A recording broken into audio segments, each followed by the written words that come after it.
তাজরুল, নিশ্চয়ই আপনি আমার কথা শুনতে পাচ্ছেন। কোন কেন্দ্রে আছেন, কি পরিস্থিতি দেখতে পাচ্ছেন, ভোট গ্রহণ স্বাভাবিক আছে কিনা?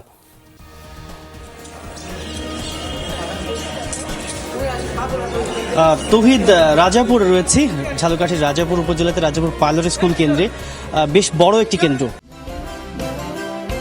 বাংলাদেশের নাম্বার 1 স্টিল বিএসআরএম বালক উচ্চ বিদ্যালয়, সেখানে প্রায় 4000 মানুষ ভোট দেবেন এবং সেই ভোটের চিত্র একেবারে ক্যামেরা লেন্সেই দেখাতে চাই। বেশ মানুষের মধ্যে এক ধরনের উৎসাহ রয়েছে। সকাল থেকে সারিবদ্ধভাবে দাঁড়িয়ে রয়েছেন। ওপাশে নারীদের শাড়ি, ঠিক ডান পাশে রয়েছে পুরুষদের শাড়ি।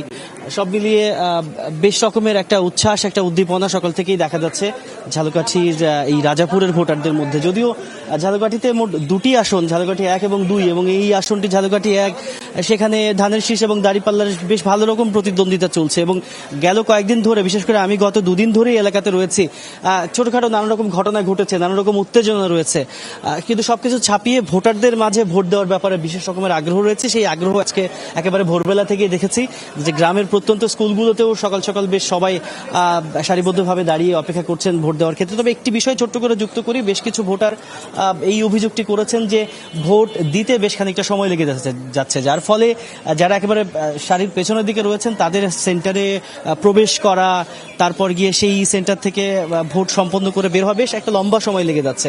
যেটি বলা হচ্ছে যে 2টি ব্যালটের ফলে একটুখানি সময় লেগেই যাচ্ছে, কেননা ভোট কেন্দ্রে প্রবেশ করার পর থেকে তার যেই ফেস ভেরিফিকেশনের যে ব্যাপারটি রয়েছে, তার সিরিয়াল নম্বর, ভোটার নম্বর, এনআইডি কার্ড সবকিছু মিলিয়ে এই ভেরিফিকেশন প্রক্রিয়াটা শেষ করতে বেশ খানিকটা সময় লাগছে, যেটি কিনা পোলিং অফিসারদের তরফ থেকে বলা হয়েছে। কিন্তু সবকিছু মিলিয়ে এই আসনের যেই প্রধান দুজন প্রতিদ্বন্দ্বী, ধানের শীষের প্রার্থী এবং দাঁড়িপাল্লার প্রার্থী, দুজনের সঙ্গে আমার দেখা হয়েছে, কথা বলেছি, তাদের সাক্ষাৎকার নিয়েছি। যে বিষয়টি তারা বলেছেন, পরস্পর বিরোধী কিছু অভিযোগ রয়েছে, কিন্তু সবকিছু ছাপিয়ে যে বিষয়টি তারা আলাদা করে বলছেন যে রাজাপুরের মানুষ রাজনীতি সচেতন, তাদের মধ্যে এই ভোটের ব্যাপারে অন্তত পক্ষে বেশ রকমের ভালো রকমের আগ্রহ রয়েছে। এবং সেই আগ্রহের একটা অংশ হিসেবে আপনি দেখতে পাচ্ছেন যে বয়োবৃদ্ধ অসংখ্য মানুষ সেন্টারে আসছেন সকাল সকাল। তারা সারিবদ্ধভাবে দাঁড়িয়ে বেশ ধৈর্যের সাথে পুরো প্রক্রিয়াটি, ভোটদানের যে পুরো প্রক্রিয়া সেটি সম্পন্ন করছেন।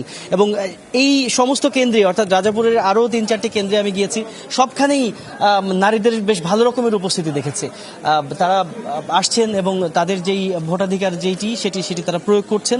এবং সবাই যার যার প্রার্থীর ব্যাপারে, কিংবা যারা এখানে এজেন্ট রয়েছেন, সবাই যার যার প্রার্থীর ব্যাপারে খুবই আশাবাদ ব্যক্ত করেছেন। কিন্তু দিনের এখনো অনেকখানি বাকি, কেবলমাত্র তো শুরু। সেই দিনের বাকি অংশে ভোটের পরিস্থিতি কি দাঁড়ায়, সেই পরিস্থিতি নিশ্চয়ই পরবর্তী সময়ে আরও পরিষ্কারভাবে অনুধাবন করা যাবে। সবকিছু মিলিয়ে রাজাপুরে বেশ উৎসবমুখর পরিবেশে ভোট চলছে, অন্তত সেইটুকু কথা বলাই যায়। প্রার্থী যে দুজন, তারা বিভিন্ন কেন্দ্রে যাচ্ছেন, যে অভিযোগগুলো আসছে সেই অভিযোগের ব্যাপারে একটু আগে প্রশাসনের একজন কর্মকর্তার সাথে কথা বলছিলাম, তিনি এই সমস্ত অভিযোগের ব্যাপারে খোঁজ খবর কিংবা তদন্তের যে বিষয়গুলো সেইগুলোর কথা তিনি বলছিলেন। সব মিলিয়ে রাজাপুর একটু শক্তিশালী আসন, এই অর্থে যে যেই দুজন প্রার্থী রয়েছেন তাদের দুজনের মধ্যে তীব্র প্রতিদ্বন্দ্বিতা হবে, সেই আভাসটুকু অন্তত পক্ষে এই ভোটের দিনের সকালবেলাতে পাওয়া যাচ্ছে। তৌহিদ। তাজরুল, ধন্যবাদ আপনাকে।